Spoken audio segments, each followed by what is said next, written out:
সবাইকে স্বাগতম জানাচ্ছি আজকের ভিডিওতে। তো আজকে আমরা শিখব মাইক্রোসফট ওয়ার্ডে কিভাবে স্মার্ট আর্ট ব্যবহার করবেন।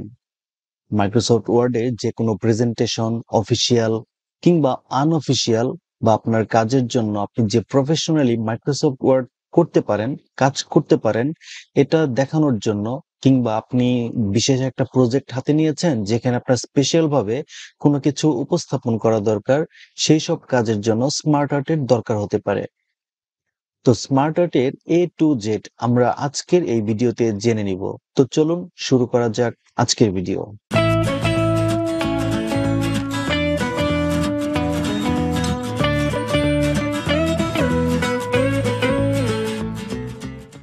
যারা এখন পর্যন্ত চ্যানেলটিতে সাবস্ক্রাইব করেননি তারা কাইন্ডলি সাবস্ক্রাইব করে নেবেন, আর ভিডিওটি ভালো লাগলে অবশ্যই লাইক করে কমেন্ট করবেন।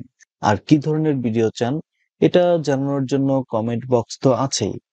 তো সর্বপ্রথমে আপনাকে একটি মাইক্রোসফট ওয়ার্ড ওপেন করে নিতে হবে। ওপেন করে নেয়ার পর এখান থেকে যে ইনসার্ট নামের একটা অপশন আছে, আপনি দেখতে পাচ্ছেন যে ট্যাবগুলি আছে, এখানে ইনসার্ট নামের একটা অপশন আছে। ইনসার্টে ক্লিক করবেন। ক্লিক করার পর এখানে অনেক কিছু, এর আগে আমাদের আরেকটি ভিডিও আছে টেবিলের ভিডিও। এই টেবিলের ভিডিওটা দেখার জন্য চমৎকার একটি ভিডিও হয়েছে, আপনি টেবিলের এ টু জেড জানতে পারবেন। সেটা অবশ্যই আই বাটনে রয়েছে, প্লাস ডেসক্রিপশন বক্সেও দিয়ে দিচ্ছি, আপনারা টেবিলের ভিডিওটি দেখে টেবিলের সমস্ত কাজ শিখে নিতে পারবেন। আর এখানে যে স্মার্ট আর্টের বিষয়টা যেটা নিয়ে আজকের ভিডিও, এটা হচ্ছে এই স্মার্ট আর্ট। এই স্মার্ট আর্ট নিয়েই আমরা কাজ করব এখন। তো সর্বপ্রথমে আপনাকে ইনসার্টে যেতে হবে, তারপর স্মার্ট আর্টে ক্লিক করবেন।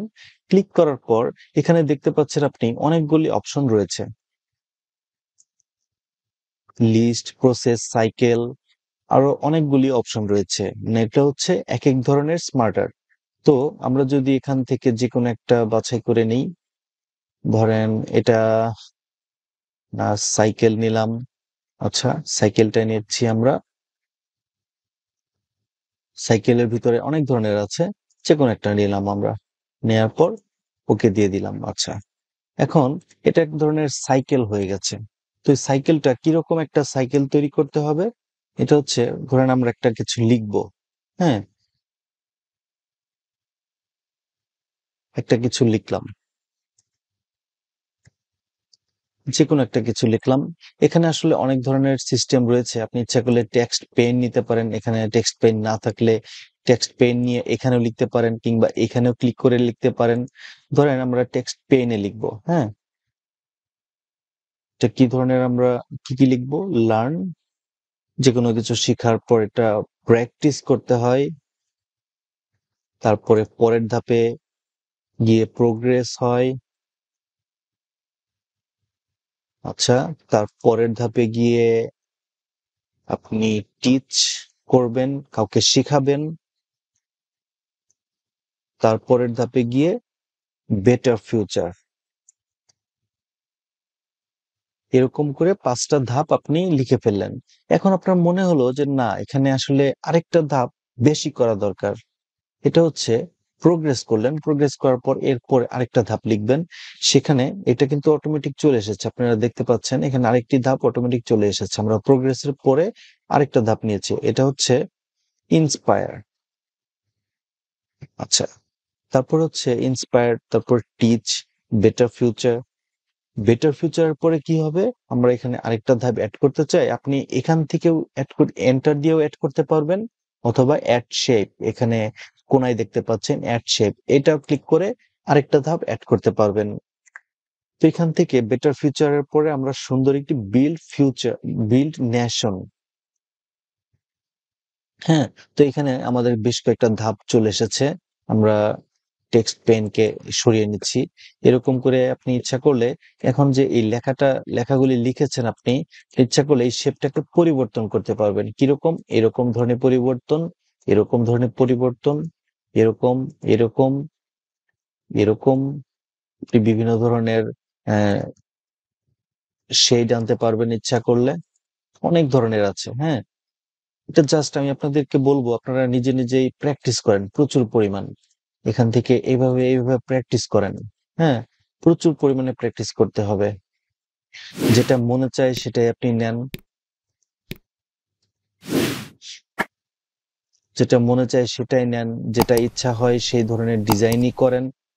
মানে সোজা কথা, এখানে ডিজাইন এবং ফরম্যাট থেকে আপনি আপনার মন মতো এখান থেকে কালারও চেঞ্জ করতে পারবেন আপনি ইচ্ছা করলে। দেখেন চমৎকার ভাবে কিন্তু কালার গুলিও চেঞ্জ করা যায়। হ্যাঁ, কত ধরনের স্টাইল আছে, আপনি স্টাইল গুলি পরিবর্তন করতে পারবেন, এই ধরনের করতে পারবেন, এই ধরনের করতে পারবেন, এই ধরনের শত শত স্টাইল রয়েছে। এই স্টাইল গুলি আপনি ইচ্ছা করলেও করতে পারবেন।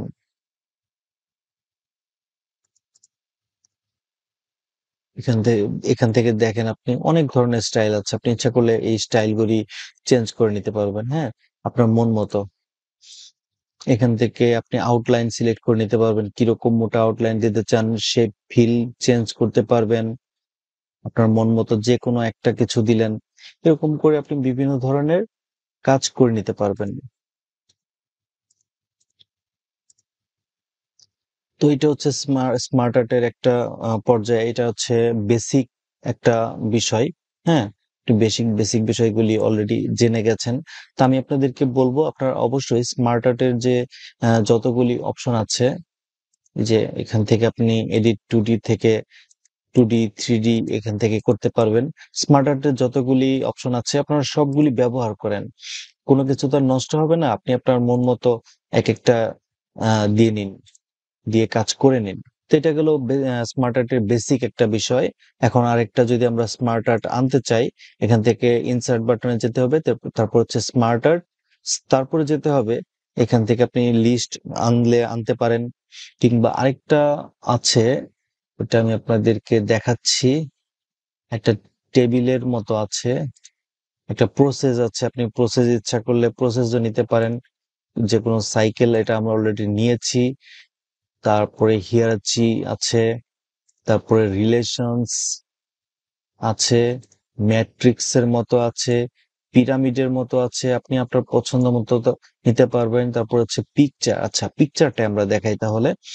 এখান থেকে আপনি পিকচারের যে কোনো একটা স্মার্ট আর্ট নিয়ে নিন।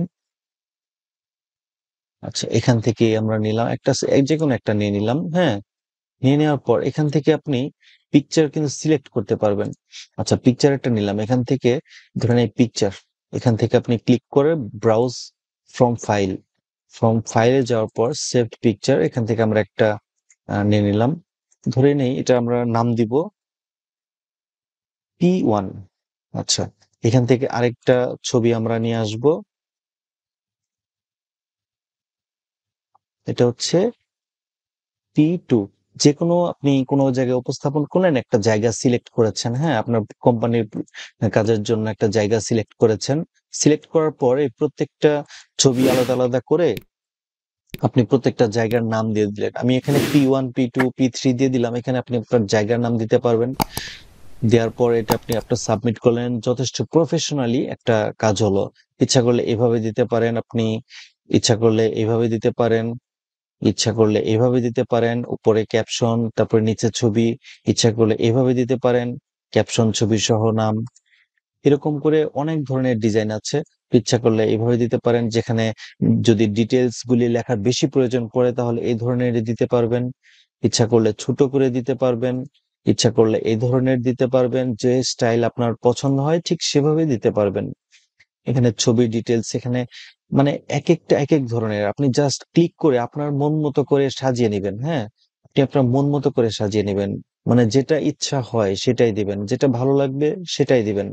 আমি আপনাদের সুবিধার জন্য আমি যে প্র্যাকটিস ফাইলটিতে কাজ করছি, এই ফাইলটি আমি আমার ডেসক্রিপশন বক্সে দিয়ে দিব। যদি আপনার প্রয়োজন হয় তাহলে সেটাতে কাজ করে ইউজ করতে পারবেন। এখন আমরা আরেকটা স্মার্ট আর্ট নিয়ে আসি, দেখি অন্য একটা কাজ করি, একটু প্রফেশনাল হই, একটুখানি আরো জটিল কাজের মধ্যে যাই, এটা মনে হয় বেটার হবে। এখানে আমরা প্রফেশনালি কাজ করতে গিয়ে একটা মজার একটা বিষয় আমরা এখন কাজ করব। এটা আমার মনে হয় মানে অনেক বেশি ইম্পর্টেন্ট আপনার কাজের জন্য, ব্যক্তিগত কাজের জন্য কিংবা অফিসিয়াল কাজের জন্য। এটা হচ্ছে একটা ব্যালেন্সের টেবিল। হ্যাঁ, আপনি দাঁড়িপাল্লার মতো একপাশে ওজন কম বা বেশি, ধরেন এটা হচ্ছে আমরা একটা বিষয় আমরা সিদ্ধান্ত নিব। হ্যাঁ, সেটার পজিটিভ দিক, আর এটা হচ্ছে নেগেটিভ দিক। হ্যাঁ, তো এখানে পজিটিভ দিকটার মধ্যে যেকোনো একটা বিষয় সিদ্ধান্ত ধরেন আমরা একটা উদাহরণ দিচ্ছি। এটা হচ্ছে একটা চাকরির উদাহরণ। হ্যাঁ, আমরা একটা চাকরির উদাহরণ দিয়ে নিচ্ছি যে আমরা একটা জায়গায় চাকরি করছি, আরেক জায়গায় চাকরির অফার এসেছে কিংবা আমার চাকরির সুযোগ এসেছে। সেক্ষেত্রে আমরা কি ধরনের পজিটিভ এবং নেগেটিভ বাছাই করব? হ্যাঁ, তো এখান থেকে আপনি ১ম এ পজিটিভ দিকটা হচ্ছে আপনি যে কোম্পানিতে যেতে যাচ্ছেন সেখানে টাকা বেশি, সেখানে সম্মান আছে, ধরেন রেসপেক্ট। হ্যাঁ, আপনি এখান থেকে আ আরেকটা এড শেপ নিয়ে আরেকটা করতে পারেন। সেখান থেকে বাসটা ফ্রি দিবে। তারপরে নেগেটিভ দিক বিষয়, এটা হচ্ছে ওখানকার আপনার কালচার হয়তোবা পছন্দ হবে না। তারপরে হচ্ছে আপনি বর্তমানে আ যেখানে আছেন সেখানে ইন্সুরেন্স আছে, কিন্তু যেখানে যেতে যাচ্ছেন সেখানে ইন্সুরেন্স দিবে না। আমি শর্টকাটেই লিখলাম। কিংবা আরেকটা কাজ করতে পারেন। আরেকটা নেগেটিভ বিষয় আছে যেটা হচ্ছে উম যেকোনো কিছু লিখি যে আপনার ডিমোশন, আপনি যে পদবিতে এখন আছেন সেই পদবিতে আপনি সরাসরি যেতে পারছেন না। হ্যাঁ? এরকম করে আপনি ডিমোশন হয়ে যাবে। তারপরে আরেকটা নেগেটিভ দিক আপনি যেকোনো কিছু লিখতে পারেন। আপনি যেখানে যাচ্ছেন সেখানে আপনার জন্য বেশ ফার হয়ে যায়। বাসে যেতে চাইলেও ফার হয়ে যায়। আচ্ছা, এখন আপনি যদি দেখেন পজিটিভ দিক বেশি নাকি নেগেটিভ দিক বেশি? এখানে দেখা যাচ্ছে নেগেটিভ দিকটা কিন্তু বেশি হয়ে যাচ্ছে, হ্যাঁ? নেগেটিভ দিকগুলি বেশি। এখানে দেখেন নেগেটিভ এখানে দেখেন নেগেটিভ দিকগুলা কিন্তু বেশি হয়ে গেছে। আর এই পজিটিভ দিকগুলা কম হয়ে গেছে, ওজনে কম হয়ে গেছে। এটা এক ধরনের দাঁড়িপাল্লার মতো হয়ে গেছে। এরকম করে আপনি আপনার ব্যক্তিগত কাজ কিংবা অফিসের যেকোনো একটা ডিসিশন এভাবে কাজ করে যদি দেন, তাহলে অবশ্যই আপনি একটা ভালো ফিডব্যাক পাবেন। সবাই বলবে যে হ্যাঁ, কাজটা যথেষ্ট প্রফেশনালি হয়েছে এবং কি আপনি নিজেও মনের ভিতরে শান্তি পাবেন।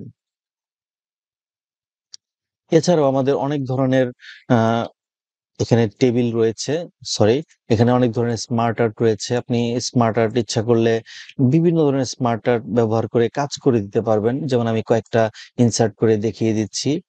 হ্যাঁ? এখানে পিরামিড আকারের যেকোনো কিছু লিখলেন, আরো কোনো কিছু নিয়ে আসলেন। স্মার্ট আর্টে তো অনেক ধরনের অপশন আছে। ম্যাট্রিক্স এর মধ্যে একটা নিয়ে আসলেন। এটা একটা চমৎকার, আমার কাছে খুব ভালো লাগে ম্যাট্রিক্স। এই অপশনটা নিয়ে আসলেন। এখানে আনার পর এখানে আপনি টেক্সট এখানে লিখলেন আপনার প্রয়োজন অনুসারে, যেটা আপনার মনে হয় যে অফিসের কাজের জন্য যেটা প্রযোজ্য। এরকম করে আপনি যথেষ্ট পরিমাণে কাজ করতে পারবেন, যেটা মাইক্রোসফট ওয়ার্ড এর মাধ্যমেই কোনো ধরনের আ অন্য কোনো সফটওয়্যার ইউজ করা ছাড়া চমৎকারভাবে একটা ছবি আকারে কিংবা অন্য কোনো সফটওয়্যার ইউজ না করে একটা সুন্দর একটা প্রেজেন্টেশন হিসেবে আপনি আপনার কাজগুলি দেখাতে পারবেন সবাইকে বা করতে পারবেন। এটা আসলে স্মার্টনেস এক ধরনের, হ্যাঁ?